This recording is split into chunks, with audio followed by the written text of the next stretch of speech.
आज जनता टीवी है बागेश्वर में और बागेश्वर में चुनावी तपिश बढ़ चुकी है। बागेश्वर में उपचुनाव है और उपचुनाव को लेकर भाजपा, कांग्रेस और इसके अलावा यूकेडी पूरे दमखम के साथ मैदान में उतर चुकी है। बागेश्वर ऋषि मार्कंडे की तपोस्थली है। बाबा बागनाथ का आशीर्वाद से बागेश्वर की जीवन रेखा पल पल आगे बढ़ती है। यहाँ पर सरयू, गोमती और सरस्वती का संगम है। इन नदियों का शीतल जल हर दम बागेश्वर की जीवन रेखा को सींचता है। अभी मौसम के हिसाब से बारिश लगातार पर्वतीय क्षेत्रों में भी हो रही है, मैदानी इलाकों में भी हो रही है और सरयू का जल स्तर थोड़ा बढ़ा हुआ है।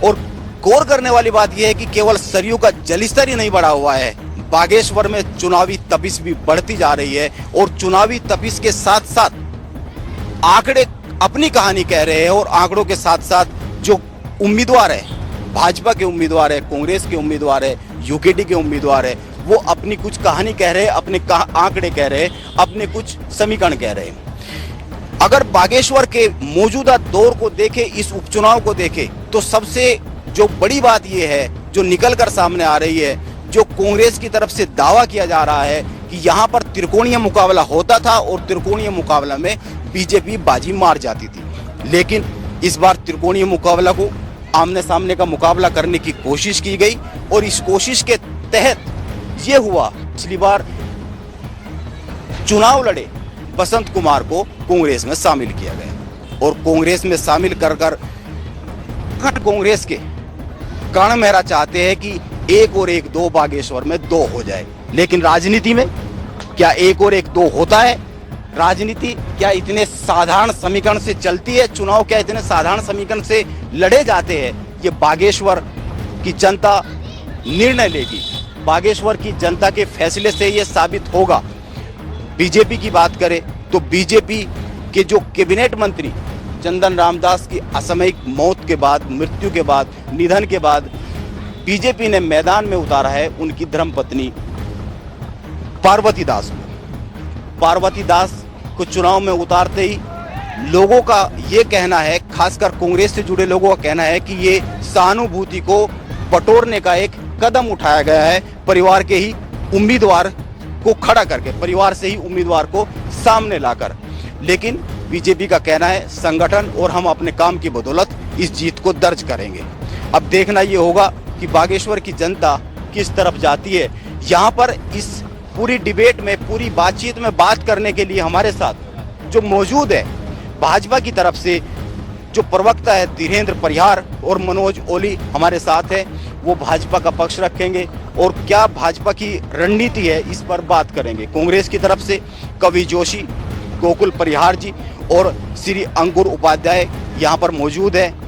यूकेडी की तरफ से मनोज जोशी, भुवन कांडपाल मौजूद है जो पक्ष रखने के लिए आए हैं और अर्जुन देव जो कैंडिडेट है, प्रत्याशी है, वो भी मौजूद है।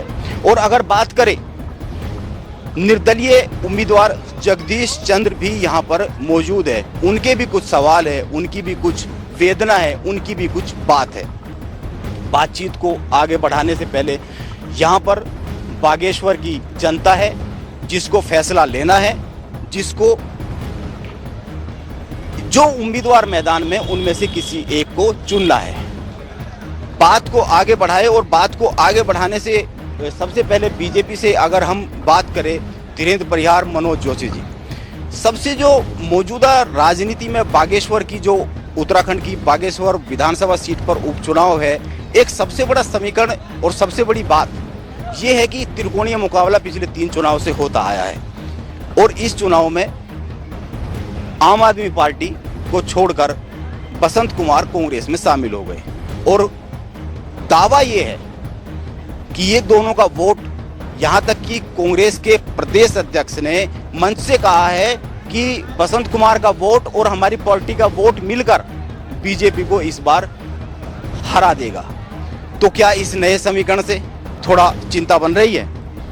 इस कोई चिंता का विषय नहीं है। हम कहते हैं जब तक सूरज चांद रहेगा चंदन तेरा नाम रहेगा। और जिस तरीके से जनमानस ने एक मन बना लिया है और ये प्रत्याशी कभी आपका, कभी बसपा का, और आज जो कहता है कि मैं कांग्रेस के टिकट को अपने जूते की नोक पर रखता हूं, आज वो उनका प्रत्याशी है जो कहता है मैं इस समाज को जातिवाद में बांटने की जो उसकी पहले से वीडियो क्लिपिंग आई है, जो कहता है इस समाज से मुक्ति दो, उस समाज से मुक्ति दो, वो क्या समाज का भला कर सकता है। और इस समय में उन्होंने ऐसे प्रत्याशी को जो पूर्व में कह चुका है कि मैं कांग्रेस के टिकट को अपने जूते की नोक पर रखता हूं और आज उनका प्रत्याशी है, वो क्या समाज का भला करेगा। और इस समय में हमारे माननीय मंत्री जी ने इतने काम अपनी जनपद में कर रखे हैं जो इस समय में इतने कम समय में हम उसकी पूरा वर्णन यहाँ पर कर नहीं सकते हैं। उन्होंने विकास पुरुष थे, उन्होंने अपनी विधानसभा के अंदर इतने काम किए हैं जो इतने कम समय में हम यहाँ पर रख नहीं सकते हैं।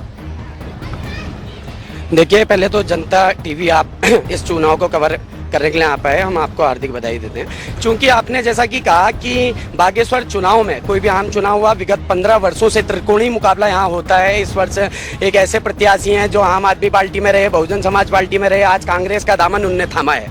मैं आपसे कहना चाहूँगा, जिस पार्टी से उनने चुनाव लड़ा उस पार्टी का अस्तित्व आज जनपद बागेश्वर में नहीं है। बहुजन समाज पार्टी इस चुनाव में नहीं है, आम आदमी पार्टी इस चुनाव में नहीं है। उनने राष्ट्रीय दलों को तक अपना तो उनने चुनाव हारा, उनने राष्ट्रीय दलों को भी इस विधानसभा में अपनी दावेदारी, अपनी साझेदारी, अपनी भागीदारी करने से भी वंचित कर दिया। तो अब लास्ट टाइम है, डूबते हुए जहाज में वो शामिल हुए हैं और ये अंतिम चुनाव जो हमें ऐसा लगता है कांग्रेस का ये अंतिम चुनाव देखने को मिलेगा। और जो प्रदेश अध्यक्ष हैं करण मेहरा जी, वो प्रदेश अध्यक्ष जब उनको बनाया गया था, चंपावत का चुनाव था, तो Guinness book of world record में पुष्कर सिंह धामी जी ने चंपावत की सीट 95% मतों के साथ जीती थी और हम उस रिकॉर्ड जीत को भी इस चुनाव में उससे आगे करके दिखाएंगे, ऐसा भारतीय जनता पार्टी के कार्यकर्ताओं का दावा है, वादा है।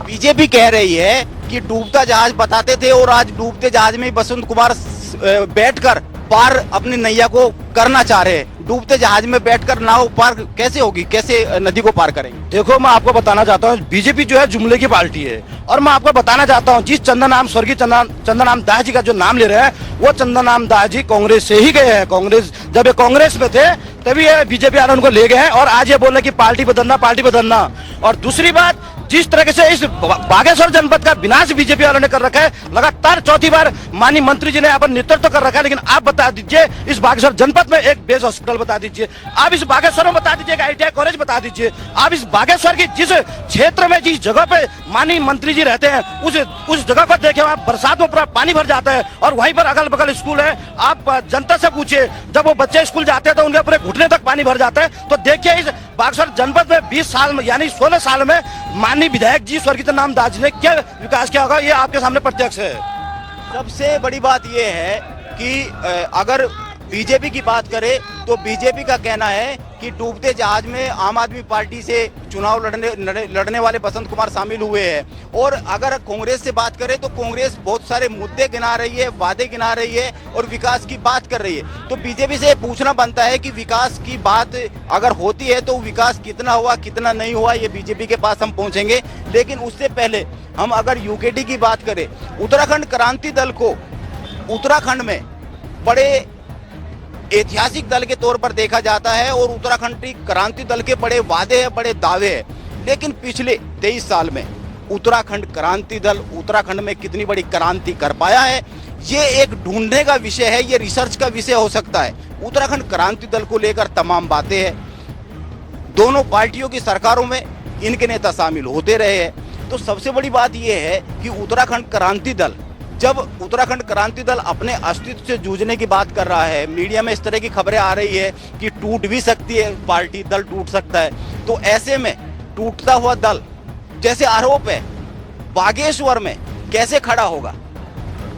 सबसे पहले आपका बागनाथ की भूमि में बहुत बहुत आभार है, स्वागत है, धन्यवाद आप सभी का, आप आए हमारे क्षेत्र में। और हमारी जनता की जो पीड़ा है, वास्तव की जो पीड़ा है, उस पीड़ा को आप जनता के सामने, लोगों के सामने, जो हमारे देश विदेश में लोग रहते हैं, कारण क्या है उनका जो पलायन आज हो रहा है, इन दोनों राष्ट्रीय पार्टियों ने हमारे उत्तराखंड की जो जनता है उसको बरगलाने का काम किया। पहली बात, ये क्या जानते हैं कि हमारी भौगोलिक स्थिति है क्या?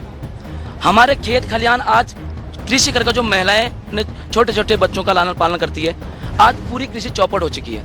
इनके घोषणा पत्र देखिए, आप उछालिए, देखिए 15-20 सालों से लगातार इनके घोषणा पत्र में लिखा जाता है कि बंदरबाड़े बनाएंगे। भाई कहाँ बने? धरातल पर एक काम नहीं हो रखा, जोशीमठ जैसे। और वही हाल आज बागेश्वर विधानसभा का भी होना है, जिसमें बागेश्वर नहीं, कपकोट विधानसभा भी शामिल है। और ये दोनों राष्ट्रीय पार्टियां ऊपर से बैठी पार्टियां हैं, रिमोट कंट्रोल की पार्टियां हैं। पता नहीं इनको क्या पता है इन लोगों को कि कैसे बागेश्वर की जनता रह रही है। हर घर जल, हर घर नल वाली जो योजनाएं है, आप बताइए कितने लोगों के घर में पानी आ रहा है? बताइए। इतनी बड़ी सरयू नदी बह रही है, गोमती नदी बह रही है। आज पूरा कतूर क्षेत्र को देखिए, आप जाइए, आप एक बार कतूर घाटी में जाके देखिए, आप आज पिंगलू मेघली स्टेट आप जाइए एक बार, वहां देखिए। हमारी लाहौर घाटी देखिए आप, इतने बड़े बड़े नेता हैं वहां के, आज तक टावर की सुविधा नहीं है। धिक्कार है ऐसी राष्ट्रीय पार्टियों का जो आप उत्तराखंड में आकर इतनी बड़ी बड़ी बातें करते हैं। भाई मोदी जी के नाम से, राहुल गांधी के नाम से कब तक वोट बटोरोगे? कुछ अपना अस्तित्व भी बचाओ भाई, पहाड़ बचाओ, पहाड़ देखो यार। आज हमारी माताएं बहनें अपने शिशु को जंगल से लकड़ी लेकर, घास पाल कर, गाय भैंस पाल कर उसको पालती हैं। 18 साल का होता है और उसके बाद वो दर दर की ठोकरें खाने के लिए आप देखिए उसे दिल्ली मुंबई जगह बर्तन धोता है, कार धो रहा है। और जबकि बाहर का व्यक्ति, आप MP UP बिहार का देख लीजिए, वो यहाँ का मूल निवास बनाकर हमारी सरकारी नौकरियों में बैठा है। तो कितना बड़ा दुर्भाग्य हमारे लिए। अब आप सोचिए, अब जागने का समय है। वो एक दौर था जब इन पार्टियों ने उत्तराखंड में घुसपैठ की थी। बिल्कुल, मैं ये कहता हूँ कि जो राजनीतिक भाषण होते हैं या राजनीतिक बात होती है, मुद्दे होते हैं और मुद्दों की गहराई पर बात होती है, वो बहुत अच्छी बात है। लेकिन राजनीति में केवल परिणाम देखा जाता है। और अगर पिछले 23 साल में तमाम विधानसभा चुनाव की बात करें, शुरू के 1-2 विधानसभा चुनाव की बात को अगर छोड़ दे, कुछ सीटों की बात छोड़ दे, तो यूकेडी उस तरह से एक राजनीतिक सफलता उत्तराखंड में हासिल नहीं करती है। क्यों नहीं करती है? बातें बड़ी बड़ी होती है, इस पर हम बात करेंगे। लेकिन कांग्रेस से एक बहुत बड़ा सवाल बनता है। अभी जो बीजेपी के हमारे मित्रों ने कहा है, कांग्रेस के मित्रों से वो पूछना बनेगा, उस पर अभी बात करेंगे। लेकिन एक निर्दलीय हमारे साथी है यहाँ पर जो उम्मीदवार है, और उम्मीदवार के साथ साथ उनकी अपनी बहुत सारी बातें हैं। कार्यक्रम शुरू होने से पहले वो कह रहे थे, तो उनको भी एक बार सुनना बनता है। तो आप निर्दलीय के तौर पर मैदान में उतरे, राष्ट्रीय पार्टियां मैदान में, यूकेडी मैदान में है, भाजपा कांग्रेस लगातार बागेश्वर में चुनाव जीतती रही है, तो आप खुद को कहां पा रहे हैं और किन मुद्दों के तहत आ गए? मेरा मेन मुद्दा यह है, मैं राष्ट्रीय स्वयं संघ का एक छोटा सा सिपाही हूँ और भारतीय जनता के पार्टी के लोगों से ये कहना चाहता हूँ, विकास नहीं विनाश हो रहा है, व्यक्ति विशेष का विनाश हो रहा है। भाई मैं कहाँ था, आज मैं कहाँ मुझे पहुँचा दिया। मैं इनसे ये कहना चाहता हूँ, मैं चलो जो किया इन्होंने, इनके कर्मों के दंड इनको मिलेंगे। मैं ये कह रहा हूँ, मेरे साथ मेरी जनता है, मेरे जो पीड़ित स्वयंसेवक हैं, पार्टी के कार्यकर्ता हैं, वो मेरे साथ है। और 50% लोग मेरे साथ हैं, 25% जो मेरे रिश्तेदार वो मेरे साथ है, 25% जो है मेरी आम जनता जो है वो उनको वोट करेगी। मैं दिखा दूंगा कि कांग्रेस कहाँ है, बीजेपी कहाँ है। मैं स्वागत करता हूँ बसंत भाई जी का, आए हैं, बहुत अच्छी बात है, हमें खुशी की बात है। चंदन दास वाली बात है, ये तो यहाँ यही चल रहा है कि फ्री का चंदन घी मेरे नंदन। देखिए क्या कैसी बातें कर रहे हैं। वह बसंत कुमार जो एंटी करप्शन में था, उसके बाद जब बीएसपी में आता है, बोलता है भाई हम तो जो है गौतम बुद्ध के अवतारी हैं, 11 अवतार में हैं, आपको क्या लेना देना, भगवान की पूजा मत करे, ये पत्थर पहाड़ मत पूजो। अरे भाई जब तब आप आम आदमी पार्टी में आते हैं, आप कृष्ण के अवतार बन के बोलते भाई भगवान की पूजा करो, श्री राम की पूजा करो। और आज आप कांग्रेस पार्टी में आकर, अरे भाई शर्म तो आनी चाहिए, कम से कम शर्म तो होनी चाहिए। 4 बार से लगातार ये सीट रही है बीजेपी के पास, कैबिनेट मंत्री रहे हैं चंदन राम दास जी, तो क्या विकास को लेकर सवाल खड़े हो रहे हैं? निश्चित रूप से हमारे साथियों ने हमसे प्रश्न किया, जो विकास के संबंधी उनने प्रश्न किया। मैं ये कहना चाहता हूं, अगर शिक्षा के क्षेत्र की बात है तो बागेश्वर जनपद का जो पंडित बद्रीदत्त पांडे राजकीय स्नातकोत्तर महाविद्यालय ही है। माननीय चंदन राम दास जी ने, हमारा फ्रंटल संगठन है अखिल भारतीय विद्यार्थी परिषद, और हमारे कई कार्यकर्ता वहाँ प्रतिनिधित्व करते हैं। कैंपस बनाने का कार्य किसने किया है? तो हमारी भारतीय जनता पार्टी की सरकार ने किया है, माननीय मंत्री जी के प्रयासों से हुआ है। स्वास्थ्य की बात आप करें तो अभी 100 करोड़ रुपए का बेस हॉस्पिटल स्वीकृत हुआ है, सेंट्रल गवर्नमेंट ने इसकी हमें अनुमति दी है। बागेश्वर जिला चिकित्सालय में मैं आपको बताना चाहूंगा, बागेश्वर जिला चिकित्सालय में हमारी कैंसर यूनिट बन चुकी है, ICU डेवलप हो चुके हैं। लगातार हमारे स्वास्थ्य क्षेत्र में कार्य हो रहा है। और पेयजल सड़क की जो बातें हैं, लगभग 99% PMJSY के माध्यम से हो, चाहे राज्य योजना के माध्यम से हो, 99% 1% सड़कों और पेयजल का कार्य हमारा पूर्ण हो चुका है। अगर हमारे साथी मुझसे पूछना चाहें तो मैं हर एक पेयजल योजना का, चाहे वो नगर पेयजल योजना हो, चाहे जेठाई पेयजल योजना हो, चाहे हमारे कटपुरा छीना में लिफ्ट सिंचाई लिफ्ट पेयजल योजना हो, वो सारी जानकारी हमारे पास है। यदि मैं आपको कहीं दूसरी, हमारे बीच में ही यहाँ पे बागनाथ जी का धाम है जिसका पौराणिक, सांस्कृतिक, धार्मिक महत्व है। हमारे कांग्रेस की सरकार यहाँ पे रही, हरीश रावत जी मुख्यमंत्री थे और हरीश रावत जी से बागनाथ मंदिर प्रबंध समिति ने सिर्फ 10 लाख रुपए का एक आंकलन प्रस्तुत किया और भारतीय जनता पार्टी ने सरकार में आते ही माननीय चंदन रामदास जी के प्रयासों से 1,55,56,000 रुपए हमारा बागनाथ मंदिर का है जो उसका जीर्णोद्धार हो चुका है। काल भैरव मंदिर का अपना जीर्णोद्धार हो चुका है। संग्रहालय का कार्य निरंतर प्रगति पर है। हमारा ये बागनाथ को जोड़ने वाला पुल बना है, 3,16,00,000 रुपए की लागत से पुल बनकर तैयार है। यहाँ पर कितनी असुविधाएं यहाँ पर हमें अस्थायी पुल बना के करनी पड़ती थी, आज यहीं पर हम अपने विकास को देख सकते हैं। बिल्कुल, बहुत सारी डेवलपमेंट की जो योजनाएं हैं, बातें हैं, वो गिनाई गई है, लेकिन इस पर मैं एक बात कहना चाहता हूँ। बहुत अच्छी बातें हैं, सब लोग सुन रहे हैं और सब लोगों को पता है ये बागेश्वर जनपद है, बागनाथ की भूमि में हूँ मैं भी। इनके 2 कैबिनेट मंत्री विधानसभा में वहां बैठकर अपने चमचों की चमचागिरी सेक रहे हैं। भाई एम से नहीं बचा पाए आप लोग अपने इस कुमाऊं की धरती पर। तुम धिक्कार है तुम्हारे लिए। आप राष्ट्रीय पार्टी से बन गए, 2 आपके मंत्री विधानमंडल में बैठते हैं, पर आप देखें यहाँ पर एम्स किच्छा, क्या पहाड़ों के लोगों को बीमारी नहीं होती है? क्या कोरोना शहरों में आया था, बाहर पहाड़ों में नहीं आया था? आज कहाँ इनका 200 बेड का हॉस्पिटल है? और बताइए आपके जितने जल हर घर नल की योजना जो बनाई है, भैया सबसे पहले पानी हवा चाहिए। एम्स को लेकर हाँ देखिए, मैं कहना चाहता हूं कि बागेश्वर जनपद में एक मुख्यमंत्री यहां से रह चुका है और 2 कैबिनेट मंत्री भारतीय जनता पार्टी से, एक स्वास्थ्य मंत्री रह चुके, एक परिवहन मंत्री रह चुके हैं। लेकिन आज बागेश्वर की जो स्थिति, इतनी बदहाल स्थिति है, कोई विकास इनके द्वारा नहीं किया गया है। आज देखोगे जो दावे भारतीय जनता पार्टी या कांग्रेस अपने समय की कह रहे हैं, सब खोखले दावे इनके, इन्होंने अभी तक कुछ यहाँ पे नहीं किया हुआ है। आज यहाँ के चाहे स्वास्थ्य के मामले में देखिए, चाहे शिक्षा के मामले में, या सड़कें यहाँ की देखिए, पूरे बदहाल है। ये एक बड़ा अजीब सा वो बनता है, सिचुएशन बनती है। बहुत सारी चीजें हैं, ये नहीं है, ये नहीं है, ये नहीं है, विपक्ष कह रहा है और बीजेपी कह रही है कि ये कर दिया, ये कर दिया, ये कर दिया। मैं पहले अपने यूकेडी के साथियों को बधाई भी देना चाहूंगा कि आप इस चुनाव में अन्य राष्ट्रीय दल हैं वो प्रतिभाग नहीं कर रहे हैं, लेकिन वो इस चुनाव में प्रतिभाग कर रहे हैं, वो बधाई के पात्र हैं। हमारे अर्जुन भाई अभी विधानसभा उपचुनाव में यूकेडी के प्रत्याशी हैं। आपने कहा कि हम भारतीय जनता पार्टी राष्ट्रीय नेतृत्व के नाम पर चुनाव लड़ती है। मैं आपसे कहना चाहूंगा, उत्तराखंड की जनता उत्तराखंड आंदोलन से लगातार उत्तराखंड क्रांति दल के साथ अपनी संवेदनाओं से अपने पहाड़ी राज्य को लेकर जुड़ी हुई थी। आपका जो नेतृत्व था, आपके नेतृत्व ने जब उत्तर प्रदेश में चुनाव लड़ने की बात हुई तो वहां पे चुनाव न लड़कर उत्तराखंड पहाड़ वासियों के दिल को क्षति पहुंचाई। उसके बाद सत्ता में आते ही, मेरी बात सुनिए, सत्ता में आते ही इनके नेता काशी सिंह जी, दिवाकर भट्ट जी, सरकारों में, चाहे कांग्रेस की सरकार हो, भाजपा की सरकार हो, उन सरकारों में शामिल होकर नोट कमाने का प्रयास किया। आज उत्तराखंड क्रांति दल इसी खातिर पतन हो चुका है। उत्तराखंड जो ये बातें कह रहे हैं कि हमने भारतीय जनता पार्टी और कांग्रेस का साथ दिया, ये सरासर गलत है। क्योंकि हम ये चाहते थे कि मध्यावधि चुनाव हो, क्योंकि अल्पमत की सरकार थी, तब हमारे द्वारा इनको अपना समर्थन दिया गया।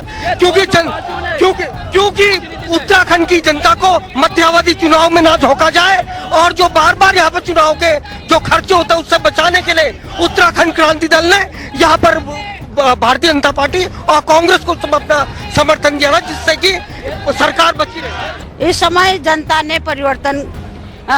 परिवर्तन चाह रही है और महंगाई, अंकिता हत्याकांड और इतने सालों से बीजेपी का शासन चला है, बीजेपी ने कुछ जनताओं के लिए कुछ भी नहीं किया। 1200 रुपए का सिलेंडर, गरीब लोग तो सिलेंडर भी नहीं भर पा रही हैं। 1-1 लीटर, आधा लीटर डीजल लाके अपना दिनचर्या कर रही हैं। विशेषकर महिलाओं की मांग है, गरीबों की मांग है। इस समय बागेश्वर की जनता परिवर्तन चाह रही है। इनका कहना है कि बागेश्वर की जनता परिवर्तन चाह रही है, लेकिन भाजपा का कहना यह है कि बसंत कुमार बसपा से लड़ते हैं, बसपा यहाँ पर खत्म हो जाती है, इस बार चुनाव में नहीं है। आम आदमी से लड़ते हैं, आम आदमी खत्म हो जाती है, इस बार चुनाव में नहीं है। कांग्रेस का क्या होने जा रहा है? देखिए, ये लोग मैंने बोल दिया कि जुमलू की बीजेपी जो है जुमलू की सरकार है और जुमलेबाज वाले हैं। मैं आपको बताना चाहता हूं कि हमारे पास इतने मुद्दे हैं, अगर ऊपर हम राज्य के मुद्दे बोले तो इनके पास जो उत्तरकाशी में 4 महीनों का रेप हुआ, उसके दोषी का है। अंकिता मर्डर केस के आज तक वो वीआईपी कौन है? और हाकम सिंह जैसे जो इनके जिला पंचायत सदस्य थे, उनको आज जेल में जाते हैं और कल बाहर आ जाते हैं। ये मैं बोल रहा हूँ कि ऊपर से ये खनन माफिया सरकार है, धामी सरकार जो है पूरी तरह विफल है। आप यकीन मानेगा, नकल विरोधी कानून इन लोगों ने किन पे लागू किया? एक लड़के ने कहा कि, एक बेरोजगार ने कहा कि इसकी सील टूटी हो सकती है, लेकिन इन लोगों ने उस नकल विरोधी कानून का उस बेरोजगार लड़के को थोपने का काम किया। मैं आपको बताना चाहता हूं कि बीजेपी की सरकार कहां पर सक्षम है। आप बता, आज बेरोजगार संख्या बोल रहा है, जितने भी परीक्षाएं हो रही है उसकी सीबीआई जांच हो। आज उपनल कर्मचारी जिनको कोविड टाइम पे उन कर्मचारी को जिनको भगवान मानते थे, उनके चरण धो रहे थे, आज वो कोविड काल में जो कर्मचारी जो अस्पताल में जो रखे थे, आज कम से कम 3 महीनों से अपने जिला अस्पताल में, जिला डीएम कार्यालय में धरने में बैठे हैं। मेरा कहने का अर्थ है कि हमारे पास बहुत मुद्दे हैं और इस बार जनता परिवर्तन चाह रही है। आप देखिए और ये पूरा माहौल देखिए, सब बसंत कुमार के फेवर में, कांग्रेस के फेवर में, और इसी बागेश्वर से ही एक यहाँ पर शुभ संकेत जाएगा और पूरे प्रदेश नहीं, पूरे देश में बागेश्वर में कांग्रेस की जीत होगी और ये 2024 का लोकसभा चुनाव भी तय करेगा। जो ये इलेक्शन है, जहां ये लोग कह रहे हैं कि दल बदल धर्म जाति पे जो इलेक्शन लड़ा जा रहा है, जबकि इलेक्शन लड़ा जाना है बेरोजगारी, महंगाई, भ्रष्टाचार और जो विकास रुका हुआ है इस विधानसभा का, और जो ये लोग कहते हैं कि परिवारवाद, इस पे इलेक्शन ये लड़ा जाना है। और जो ये कांग्रेस से कहते हैं कि परिवारवाद, आज खुद बीजेपी ने यहाँ परिवारवाद को बढ़ावा देते हुए भाजपा पर एक आरोप, बिल्कुल भाजपा पर एक आरोप, आपने पूरी बात नहीं सुनी है अभी, मैं दोनों सवालों का जवाब दे रहा हूँ आपके। जहाँ आप यहाँ पर ये बेरोजगारी की बात कर रहे हैं, तो मैं आपको यही का एक प्रकरण बता रहा हूँ कि ऐसा भी सामने में आया है कि 13 नंबर लेकर यहाँ से ही, बागेश्वर से ही विधायक जी की पुत्री को नौकरी दी गई है और सीधे 90 नंबर लेकर जिस बच्चों का वहाँ पर ज्वाइनिंग हुई थी, उनकी ज्वाइनिंग नहीं की गई। ये भी भ्रष्टाचार की भूमिका में आता है। और जहाँ पर 15 अगस्त के दिन देश के प्रधानमंत्री कहते कि हम भ्रष्टाचार और परिवारवाद को खत्म करेंगे, आज वही प्रधानमंत्री जी के ये वादे आज इस बागेश्वर विधानसभा में बिल्कुल गलत साबित होते दिख रहे हैं। जहां भ्रष्टाचार की बात करते हैं, आपके सामने ही ये पुल पड़ा है, ये जो सरयूल का पुल है, इस पुल को बनाने के लिए जब यहाँ पर ये पैसा पास किया गया था, जब इसमें टेंडर किया था, इसमें आर्किटेक्ट पुल का के लिए पैसा पास किया गया था, मगर ये पुल भ्रष्टाचार की भेंट चढ़ा और यहाँ पर एक नॉर्मल पुल बनाया गया है, जिससे कहीं ना कहीं बागनाथ भूमि की भी, बागनाथ मंदिर की भी शोभा यहाँ पर धुतली हुई है। क्योंकि इस पुल से यहाँ पर इस तरीके से बनने से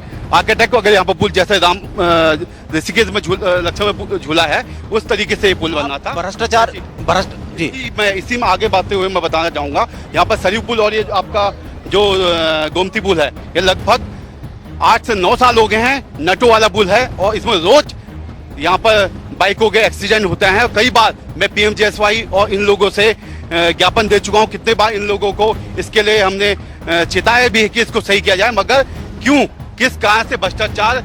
एक बड़ा सवाल आप उठा रहे, बड़ा सवाल उठा रहे। इनके प्रत्याशी घर में छुपे हैं। अरे इन सभी के प्रत्याशी घर में छुपे हैं। अगर तुमने विकास किया है, तुम इतने सच्चे हो, तो भाई सामने आओ ना, जनता के सामने क्यों छुपे हो? सर मेरे पास इतना समय नहीं है, मैं अपनी क्षेत्रीय पार्टी का प्रतिनिधित्व कर रहा हूँ, मुझे क्षेत्र में भी जाना है भाई। अगर जब इनके प्रत्याशी आएंगे अगली बार, तब आप हमें इत्तला कीजिएगा, हम आएंगे और जितना इन्होंने काम किया है, जितना इन्होंने बटोर रखा है, जो सबके सब काले चिट्ठे खोलने का काम मैं करूंगा। मुख्यमंत्री पुष्कर सिंह धामी उत्तराखंड में अक्सर कहते रहते, अक्सर नहीं हमेशा कहते रहते हैं कि जीरो टॉलरेंस पर काम होगा। अधिकारियों को कहते रहते हैं कि काम होना चाहिए सबसे पहले, लेकिन ये बात कांग्रेस ने उठाई है, जो चंदन रामदास कैबिनेट मंत्री रहे हैं, उनकी बेटी को लेकर, इस पर एक जवाब बनता है बीजेपी की तरफ से। ये बात उठाई गई है भ्रष्टाचार को लेकर। बिल्कुल, मैं एक बात कहना चाहूंगा, यहाँ पर हमारे सभी दर्शक हैं, राजनीतिक दलों के व्यक्ति हैं, सभी सम्मानित जन हैं। आपके चैनल के माध्यम से इस बात को कहना चाहूंगा, जो आयुर्वेद चिकित्सकों पर भर्ती में गड़बड़ी का जो आरोप है, पहले मैं अपने मित्रों को ये सलाह देना चाहूंगा कि सत्य और तथ्य के आधार पर अपने वाणी, अपने विषयों को रखा करें। उत्तराखंड में जो ये भर्ती प्रक्रिया है, सरकार ने 2020 में इसकी नियमावली बनाई थी और उत्तराखंड आयुष विभाग समूह ख प्रथम संशोधन सेवा नियमावली 2020 में साफ किया गया है कि आयोग शब्द जहां पे भी प्रयोग में आएगा उसको बोल्ड पढ़ा जाए। पहला सवाल इनको ये पता नहीं है, जो बॉबी पवार ने सवाल उठाया था उसका सवाल ये भी था कि आयोग के बजाय बोल्ड ने परीक्षा क्यों की, लेकिन उस स्वयं जानकारी में नहीं था। सेवा नियमावली क्या थी? मेरे बहुत पढ़े लिखे साथी यहाँ पे, मैं बता रहा हूँ, इस बात को, प्रकरण को साफ कर रहा हूँ, क्योंकि हमारी जनता को अनपढ़ टाइप के नेता भ्रमित करने का प्रयास कर रहे हैं। मैं पूरी बातें आपको बता रहा हूँ। जो उत्तराखंड इस भर्ती प्रक्रिया बोर्ड के अध्यक्ष हैं, उनने यह स्पष्ट किया है कि ये जो प्रक्रिया थी, जो इसकी प्रारंभिक प्रक्रिया थी, जिसको स्क्रीनिंग प्रक्रिया कहा गया है, उसमें जो अंक प्राप्तांक है, जो वो बच्ची है, जो वो छात्रा है, वो आरक्षित एक दलित समाज से आती है।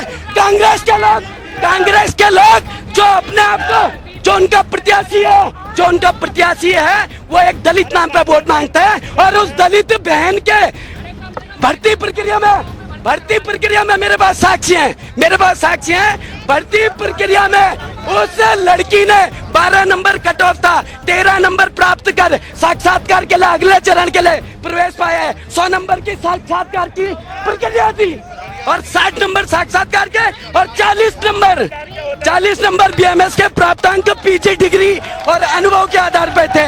ये प्रक्रिया आज स्वप्न को, संविधान को, आरक्षण प्रक्रिया को और उस दलित बच्ची के मानसिक शोषण करने का कार्य कर रहे हैं। इनका जो प्रत्याशी है वो दलित हितैषी होने की बात करता है, और ये लोग कुछ कहना, ये लोग पिछली बार भी इस जगह भी यही था, स्थान भी यही था, इन लोगों का डैम बनना था, इन लोगों की सारी व्यवस्था, इन लोगों की जितनी गड़गड़ाहट यहाँ पर सुनने को मिल रही है, उससे स्पष्ट पैदा होता है कि ये करना क्या चाहते हैं। एक बात, दूसरा, परिवारवाद कहने वाला व्यक्ति जो विधायक जी के स्वयं जो पुत्र हैं, अपनी इतनी छवि नहीं बना पाए कि टिकट लेके आते। अगर माइकलाल के अंदर टिकट लाने की क्षमता थी तो पहले लेके आते। एक बात, दूसरी बात, जो अपने लड़की को भर्ती करा रहे हैं साक्षात्कार, व्हाट डू यू मीन साक्षात्कार? आपके पिताजी वहां पर को बैठे हैं साक्षात्कार कराने वाले, जो आपको साक्षात्कार में 100 नंबर दे रहे हैं और हमारे बच्चे को नंबर लाकर 90 नंबर लाके बाहर कर रहे हैं। और सबसे जटिल मुद्दा बता दूं, मेरे घर वालों ने, नहीं आप बात पूरी करेंगे, मेरे घर वाले, मेरे पिताजी ने मेरे नाम जमीन करी है और इन लोगों ने प्राधिकरण नामक दंड से लाके हमारे देश के फौजी की हत्या करने का काम इनके विधायक ने किया है। और आपको बताऊं, इनके विधायक जी उस प्राधिकरण के सभापति रहे हैं। पूछे इन लोगों से, आज अगर इमेज बनाई होती तो क्यों अपने लड़के को टिकट नहीं दिया? पूर्व में भी आपने देखा है कि धरना देहरादून में चला था और आज आमरण अनशन में भी वहाँ हमारे कर्मचारी बैठे हैं। सरकार उठाती है और दोबारा दूसरे लोग वहाँ पर को बैठते हैं। तो आज हमारी स्थिति ऐसी, अभी मैं, क्योंकि पार्टी के चुनाव चल रहे हैं, इसलिए मैं किसी भी पार्टी के खिलाफ नहीं कहना चाहूँगा, ना बीजेपी के खिलाफ ना कांग्रेस के खिलाफ, क्योंकि आज जो माहौल आज ऐसा बना हुआ है कि दो जनों का ऐसा मुकाबला है, कांग्रेस और बीजेपी का। एक बीमार है और एक लाचार है। देखिए भैया, विकास की बात कर रहे हैं इन्होंने। अगर हमने विकास नहीं किया होता तो 4 बार हमारे मंत्री जी यहाँ पर विधायक नहीं बने होते, और हम 5वीं बार भी कह रहे 4 बार विधायक नहीं बने होते। अगर तो आपकी गाड़ी भी चल के आई है, कहीं विकास देखने को मिला? कहीं मिला विकास देखने को? हुआ नहीं होता तो हम 4 बार जीतते नहीं, 4 बार। एक मौका और दे दिया तो बागेश्वर को ये लोग नाम बदल के बारेश्वर करने का काम करेंगे। तो यहाँ पे जो विकास है, अगर आप विकास को तुम दूरबीन से भी देखोगे, सीवर लाइन, अगर मैं विकास वाली बात कर रहा हूँ ना, चलो वही मैं कह रहा हूँ, अगर तुम दूरबीन से भी अगर बागेश्वर का विकास देखोगे, दूरबीन से भी नहीं दिखेगा। तो बताइए कैसा विकास है बागेश्वर? कांग्रेस के लिए विकास डेवलपमेंट का नाम नहीं है, कांग्रेस के लिए विकास किसी आदमी का नाम है। इसलिए मतलब विनाश करवा इनको इसलिए दिखाई नहीं देता। इनके लिए विकास एक नाम है। सीवर लाइन जो मुद्दा है अभी फेज 3 में, अभी आज से 4 माह पूर्व जल निगम को इसकी डीपीआर सौंप दी गई है। 100 करोड़ का ये प्रोजेक्ट है, सेंट्रल गवर्नमेंट से प्रोजेक्ट आया है, जल निगम द्वारा उसकी नई डीपीआर बना दी जा चुकी है। जैसे ही डीपीआर शासन में स्वीकृत होगी, सीवर लाइन का काम भी यहाँ पे स्वीकृत हो जाएगा। ये चंदन रामदास जी को उनकी विकास परक सोच थी, बागेश्वर क्षेत्र में एक सौगात सीवर लाइन की तुरंत मिलने जा रही है।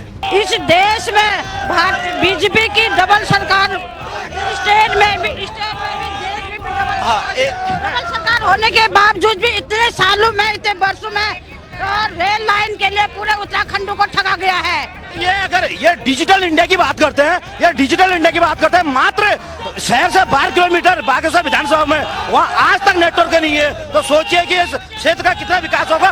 मात्र 12 किलोमीटर में आप यकीन नहीं मानोगे, कम से कम 40-50 गाँव आते हैं। मैं ये कहना चाहता हूँ कि भारतीय जनता पार्टी का दिमाग सटा गया है। बस संपत्ति बोर्ड का, वो हमारे चंदन दास जी बड़े भाई थे हमारे, वो उनका भाई एक दिन तो सबने जाना है, हमने भी जाना है। वो चले गए तो क्या है, इनका क्या संपत्ति बोर्ड मिलेगी? नहीं मिलेगी भाई। इनके कार्यकर्ता मेरे साथ है, जनता मेरे साथ है, मैं एक सबसे बड़ी बात ये बनती है, बागेश्वर उपचुनाव को लेकर अभी नॉमिनेशन पूरे हो चुके हैं और 21 तारीख को नॉमिनेशन की जो तारीख है वो वापस होनी है और इसके साथ साथ 5 तारीख को वोटिंग होना है, 8 तारीख को रिजल्ट आना है। अब ये समझना सबसे बड़ी बात हो जाएगी कि 8 तारीख को बागेश्वर की जनता किसको मैंडेट देती है, किसको चुनती है, ये तो 8 तारीख को ही पता लग पाएगा। लेकिन भाजपा, कांग्रेस, यूकेडी, अगर हर दल की बात करें तो हर दल के अपने अपने दावे हैं और हर दल एक दूसरे दल में कमियां निकालता हुआ साफ साफ दिख रहा है। अब ये बागेश्वर की जनता तय करेगी कि किसके सर पे बागेश्वर का सेहरा बंधेगा, सीट मिलेगी। बागेश्वर से योगेश राणा, जनता टीवी।